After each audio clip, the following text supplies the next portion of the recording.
सही कह रही हो। आप भी आओ। कैसे साफ।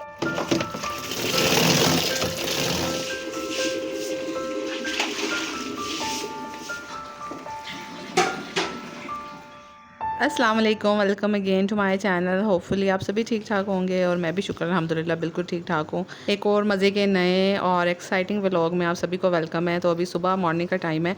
मैंने सोचा जल्दी से फेस वॉश करके ना अपनी स्किन केयर कर लेती हूँ। स्किन केयर में वही बेसिक चीज़ है कि मॉइस्चराइज़र लाजमी लगाया करें और सन ब्लॉक लगा लिया करें। आजकल गर्मी बहुत ज़्यादा है ना, तो दिल ही नहीं करता कि सन ब्लॉक या लोशन अप्लाई करें। इतना पसीना वैसे ही आ रहा होता है, थोड़ा सा आप किचन में खड़े हो जाएं, थोड़ा सा घर की क्लीनिंग शुरू कर लें तो इतने पसीने छूट जाते हैं ना, तो वैसे सन ब्लॉक का मॉइस्चराइज़र का बड़ा फ़र्क हो जाता है। तो इसी वजह से ना मुझ जैसी कई लेडीज़ जो है ना वो कहती होंगी कि हम जब पहले घर का काम कर लें, सारी चीज़ों से फारिग हो जाएं, फिर नहा धो के अच्छे से मुंह पे सनस्क्रीन लगा के बैठेंगे। मुझे आप लोगों ने कमेंट बॉक्स में बताना है कितने लोग मेरी तरह सोचते हैं। बहुत से लोग, हम लोग ना सनस्क्रीन को बहुत ऐसे आम सी चीज़ समझते हैं, बट ये लाजमी लगाना चाहिए। आजकल की जो धूप है ना वो बिल्कुल भी स्किन फ्रेंडली नहीं है। तो आजकल जी मैंने अपनी आदत बनाई है कि मैं सुबह के टाइम ना लाजमी इसको लगा लेती हूँ। अच्छा, एक मेरी सब्सक्राइबर पूछ रही थी आप कौन सा सन ब्लॉक यूज़ करती हैं ना, तो मैंने कहा चले मैं आपको वीडियो में दिखा दूँगी। आप लोग सन ब्लॉक का जो है वो ले भी सकते हैं स्क्रीनशॉट भी। तो ये मुझे ना बहुत टाइम पहले मेरे डर्माटोलॉजिस्ट थे, उन्होंने मुझे रेकमेंड किया था कि आप यूविल का SPF 60 सन ब्लॉक लगाया करें। और उस टाइम पे ना मैंने उनसे पूछा भी था कि मैं तो अपना फेस कवर करके जाती हूँ, तो उन्होंने कहा आपने फेस कवर भी किया हो तब भी सन ब्लॉक लगाना है, आप घर में भी हैं तब भी आपने सन ब्लॉक लगाना है। तो बहुत पहले ही उन्होंने बताया था, लेकिन वो होता है ना कि हम अपनी लापरवाही की वजह से लेडीज़ कहती हैं कि बाकी काम कर लें, चलें, अपनी स्किन केयर को बिल्कुल इग्नोर करती हैं कि उस चीज़ को बाद में देखेंगे, कुछ नहीं होता। लेकिन यकीन करें फ़ौरन से फ़र्क नहीं पड़ता, लेकिन आहिस्ता आहिस्ता आहिस्ता अगर आप स्किन केयर कर रही हैं या नहीं कर रही, दोनों सूरतों में बहुत मेजर चेंज आता है स्किन में।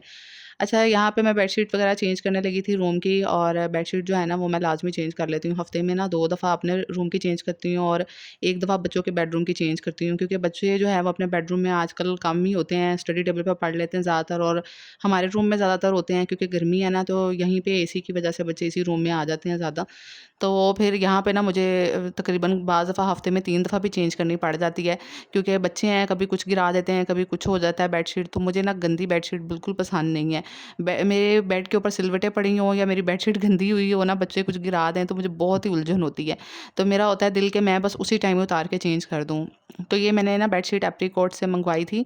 ये इंस्टाग्राम का एक पेज ही है, आप लोगों को भी शायद पता हो। तो इस दफ़ा ना इस पेज से ना मुझे अच्छी बेडशीट नहीं रिसीव हुई थी। बस स्टफ़ जो था ना वो इतना ज़्यादा मज़े का नहीं था। क्वालिटी बड़ी ना पतली सी थी बेडशीट की। लेकिन उससे पहले जो मेरे पास इसी ब्रांड की एप्रीकॉट की बेडशीट है ना, उसकी जो क्वालिटी थी ना वो काफ़ी अच्छी थी। जो ये मैं अब बेड पे बिछा रही हूँ ना बच्चों के रूम में, इसकी क्वालिटी काफ़ी अच्छी थी उस टाइम पे। तो मैंने इसी को देख के मैंने सोचा था चले एप्रीकॉट ब्रांड से ना मैं मंगवा लेती हूँ, लेकिन इस दफ़ा अच्छी क्वालिटी नहीं आई थी। बस ये ब्रांड्स के जो पेजेज़ होते हैं ना, इनका इसी तरह होता है, कभी तो आपको अच्छी क्वालिटी हो जाती है, मिल जाती है, कभी आपको अच्छी क्वालिटी मतलब नहीं मिलती है। तो जो आप चीज़ खुद लेके आते हैं ना बाज़ार से देख के, तो फिर आप बाज़ार में तो खुद चीज़ पकड़ के देख लेते हैं, आप छोड़ देते हैं, किसी दूसरी दुकान पे चले जाते हैं। तो ब्रांड पे आप एक दफ़ा चीज़ ट्राई करते हैं, तो उसी को देख के उसी की बेस पे आप कहते हैं कि चलो दोबारा से यहाँ से ट्राई कर लेते हैं। लेकिन चीज़ जब अच्छी नहीं आती ना, फिर बहुत दिल ख़राब होता है कि पैसे भी लग जाते हैं और चीज़ भी आपको उस तरह की क्वालिटी की अच्छी नहीं मिलती है। ख़ैर जनाब, यहाँ पे ना मैं जल्दी से घर की क्लीनिंग कर रही हूँ। क्लीनिंग जो है ना वो आजकल मैं खुद ही करती हूँ। अपने सारे घर की हेल्पर्स मैंने बहुत दफ़ा ट्राई की हैं, रख के चेंज भी की हैं। बहुत टाइम से मैं हेल्पर्स रख रही हूँ, लेकिन ना इस दफ़ा बस मैं थोड़ा-सा दिल से, मैं सही बताऊँ ना, तो मैं थक गई थी हेल्पर्स रख के। इस दफ़ा भी जो मैंने हेल्पर रखी हुई थी ना, मोहम्मद हारिस के बहुत छोटा जब वो पैदा हुआ था ना, तो उससे पहले कि हमारे पास वही काम कर रही थी। तो वो बहुत छोटा था और मैं ज़्यादा ध्यान नहीं दे पाती थी कि कहाँ पे सफाई हो रही है। बस मैं उनको कहती थी कि बाजी आप सही तरह से बाहर से सफाई कर दीजिएगा। तो सफाई ना सही तरह से हुई नहीं होती थी, फिर बहुत टाल-मटोल से काम लेना। तो जितनी मर्ज़ी आप इनकी सहूलत कर लेना, मैं बहुत सहूलत करके देखी है। तो बस अब ना मैं बहुत थक गई थी। मतलब जो है ना घर के काम भी सही तरीके से नहीं हो रहे थे, मैं पीछे-पीछे फिर भी नहीं सकती थी बार-बार जाके, और मैंने साथ में अपने बेबी को भी हैंडल करना होता था। साथ-साथ मुझे पीछे-पीछे जो है ना वो फिर मेरे से भाग-भाग के सफाई नहीं करवाई जाती थी उनसे। तो फिर मैंने सोचा मैं खुद ही अपनी सहूलत के मुताबिक जब उठा करूँगी ना, तो फिर मैं अपने घर की क्लीनिंग कर लिया करूँगी। तो बस मैंने आजकल खुद ही शुरू की हुई है क्लीनिंग, और जब मैं थक जाऊँगी ना, तो फिर जब माइंड चेंज हो जाएगा तो फिर दोबारा से अगर मुझे हेल्प रखवाने की ज़रूरत पड़ी तो फिर से रखवा लूँगी। तो बस मैंने यहाँ पे ना जल्दी-जल्दी से मॉप लगाया, और इस मॉप के ज़रिए भी मुझे काफ़ी आसानी हो गई। जब से मैंने मॉप मंगवाया ना, तो ज़्यादा क्लीन हो जाता है हमारा फ़र्श का सारा एरिया, और मुझे थकावट भी नहीं होती है। क्योंकि जिस तरह झाड़ू खड़े होके लग जाता है ना, तो ये भी खड़े होके, और ये सोफ़ों के नीचे भी बड़े आसानी के साथ लग जाता है। तो ये भी एक बहुत सहूलत है। वरना दूसरी अगर आप तपियाँ वगैरह या मॉप बैठ के लगाते हैं ना, तो वो उसका इतना लंबा हाथ नहीं जाता सोफ़ों के नीचे। बट ये इसके ज़रिए जो है ना वो काफ़ी नीचे डाइनिंग टेबल के भी और सोफ़ों के नीचे भी ना काफ़ी अच्छे से लग जाता है। तो इसकी वज़ह से ये भी मुझे थोड़ी सी सहूलत हो गई है। यहाँ पे ना मैंने हादिया से कहा था चेयर्स हटा दो। बच्चों के पास भी ना बिल्कुल वक्त नहीं होता है कोई भी काम करवाने का। देखने को ऐसे लगता है कि ना बच्चे हैं तो वो साथ में बहुत हेल्प करवा देते हैं, लेकिन बच्चे इतने ज़्यादा बिजी होते हैं ना। आजकल बच्चों की पढ़ाइयाँ जो है ना वो बस इसी किस्म की हैं कि स्कूल में जो है वो 6 घंटे वो रहते हैं और फिर उनका होमवर्क घर आके 2-3 घंटे वो लेना होता है, फिर स्पारा क्लास और कुछ एक्स्ट्रा ट्यूशन टीचर आ गई तो वो अलग से एक क्लास होती है। तो वही करते करते बच्चे को रात 9-10 बज जाते हैं, तो बच्चे ने क्या ही काम करवाना होता है।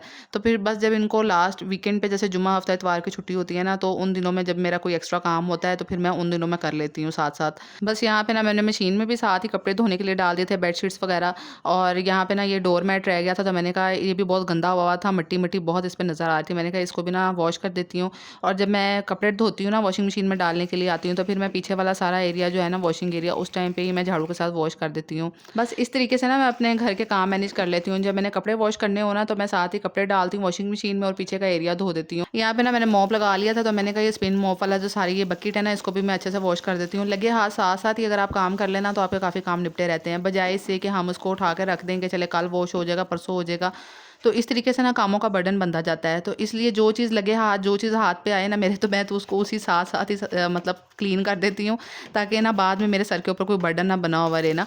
तो यहाँ पे मैंने बस इसको धो के रखना था तो इसको धोया है। और ये जो स्पिन वाली ये जो मॉप है ना ये इसी के अंदर अच्छे तरीके से धुल जाती है। इसको मैंने कभी भी सेपरेट वॉश नहीं किया। जिस तरह वॉशिंग मशीन के अंदर कपड़े वॉश होते हैं ना उसी तरह इसको आप अच्छे से घुमाएं ना, तो जितनी ये तेज़ी से घूमती है ना इसके अंदर से मिट्टी सारी निकल जाती है। और 2-3 दफ़ा मैं इस तरीके से करती हूँ तो फिर ये अच्छे से साफ़ हो जाती है। बस उसको धो के साइड पे रखा। बस साथ ही मैंने ना वॉशिंग एरिया में पानी डाल के ना जल्दी से मैं धो लेती हूँ। वॉशिंग एरिया ना इतना ज़्यादा गंदा नहीं होता है, क्योंकि अगर आप डेली बेस पे साफ़ करते रहे ना तो घर ज़्यादातर साफ़ ही रहता है। जैसे लाइक आप एक दिन छोड़ के एक दिन घर साफ़ करते हैं ना तो ज़्यादा एफर्ट भी डालनी पड़ती है और घर गंदा भी ज़्यादा लगने लग जाता है। तो घर डेली बेसिस पे छोटी छोटी चीज़ें आप अपने घर की करते रहे ना तो घर ज़्यादातर क्लीन ही रहता है। बस यहाँ से ना मैंने सारा वॉशिंग एरिया क्लीन कर लिया था, फिर बाद में मैंने वाइपर लगा दिया था। और आजकल ना वॉशिंग मशीन का सारा पानी यहाँ पे फैल जाता है, क्योंकि बाहर धूप में होने की वजह से ना उसका पाइप सारा डैमेज हो गया है। जहाँ से पानी एग्जिट होता है ना पानी का, वो सारा जो है ना वो डैमेज हो गया, धूप की वजह से ना सारा वो टूट गया है। बस उस टाइम पे ना ये मिस्टेक हो गई थी, जब हमने वॉशिंग मशीन बाहर लगवाई थी ना तो उसके ऊपर कोई शेड नहीं बनवाया था। तो आप लोग भी अगर वॉशिंग मशीन इस तरह ऑटोमेटिक वाली बाहर लगवाई ना उसके ऊपर लाजमी कोई शेड वगैरह बनवाएं। इतनी धूप में पड़ी होती है ना, तो हमारे ना किचन में इतनी ज़्यादा स्पेस नहीं थी कि हम वहाँ पे फिट करवाते। इसी वजह से ना उसका पाइप प्लास्टिक का है और वो प्लास्टिक की चीज़ें ना धूप में ख़राब हो जाती हैं, वो डैमेज हो गया। आज फिर मैंने किचन में कोई इतना ख़ास काम नहीं था, आज आलू बैंगन बनाने थे। वैसे तो मेरा दिल था कि मैं बैंगन की ना वो जो है बेसन लगा के उनको फ्राई करूं, पर मेरे हस्बैंड जो है ना उनका थोड़ा सा पेट अपसेट हुआ हुआ था, तो वो कह रहे थे कि मेरा पेट जो है थोड़ा सा ख़राब है। इस वजह से ना फिर मैंने आलू बैंगन के साथ ना राइस बना लिए थे, क्योंकि अलग से फिर मैंने कहा मुझे खिचड़ी भी बनानी पड़ेगी, साथ में बच्चों के लिए भी जो है वो मैं रोटियां भी बनाऊंगी, फिर बैंगन की टिक्कियाँ भी बनाऊंगी। तो मैंने कहा कि एक ही काम में सारे निपट जाएँ। तो बच्चों से भी फिर मैंने पूछा, बच्चे राज़ी हो गए। मैंने कहा चले आलू बैंगन और साथ में ना ज़ीरे वाले राइस बना लेती हूँ, तो वो भी बहुत मज़े के लगते हैं, साथ हस्बैंड भी खा लेंगे। तो बस यहाँ मैं ना बैंगन बना रही थी, और मेरी जो बैंगन बनाने की रेसिपी है ना वो बहुत ही ज़्यादा सिंपल है। मुझे बताना कौन कौन ऐसे बैंगन बनाता है। सिर्फ प्याज ऑयल में हल्के से फ्राई करने के बाद फ़ौरन ही मैं उसके अंदर डाल देती हूँ नमक मिर्च हल्दी, और उसको मिर्चों को भूनने के बाद मतलब हल्का सा लाइक वाटर डाल के जैसे भूनते हैं हम लोग, भूनने के बाद मैं उसके अंदर आलू बैंगन कटे हुए डाल दूँगी और पानी डालूँगी जितने में ये गल जाएँ, बस दम पे लगा दूँगी। और उसके बाद ना मज़े का आलू बैंगन का सालन तैयार हो जाता है। कोई मैं टमाटर यूज़ नहीं करती हूँ, कोई मैं लहसुन अदरक का पेस्ट वगैरह नहीं डालती, कुछ भी नहीं डालती इसके अंदर ना, और इतने मज़े के आलू बैंगन बनते हैं। तो इसलिए मुझे ना ये सब्ज़ी बहुत ही ज़्यादा ईज़ी लगती है बनानी। एक तो काटनी भी ईज़ी है, जल्दी-जल्दी कट जाती है। इसके कोई छिलके-विलके भी लाइक हम नहीं उतारते हैं। बाज़ लोग बैंगन के छिलके उतार के बनाते हैं ना, हम लोग ऐसे ही छिलके समेत बनाते हैं। मैंने कई दफ़ा ये भी एफ़र्ट किया है कि छिलके उतारने पर भी मैंने सोचा कि यार क्यों छिलके उतारने बेचारे बैंगन के ना, क्यों उसके जो है वो छिलके उतार के उसको बनाना है उसको। छिलके के साथ भी वो इतने अच्छे लगते हैं जब तो। और इसके छिलके कोई ऐसे तो हैं नहीं कि जैसे टिंडे के या घिये के हमें छिलके उतार के बनाने पड़ते हैं छील के। तो मैं देखें इस तरह के ना इतने मज़े के बैंगन बनते हैं, इस तरह थोड़े से ग्रेवी वाले चावलों के और रोटी के साथ भी बहुत मज़े के लगते हैं। तो यहीं पे आज के व्लॉग को ख़त्म करती हूँ। होपफुली कि आपको आज का भी मेरा व्लॉग अच्छा लगा होगा। लाइक ज़रूर करना, वीडियो को शेयर करना, कमेंट करना। नेक्स्ट वीडियो में मिलूँगी। अल्लाह हाफ़िज़।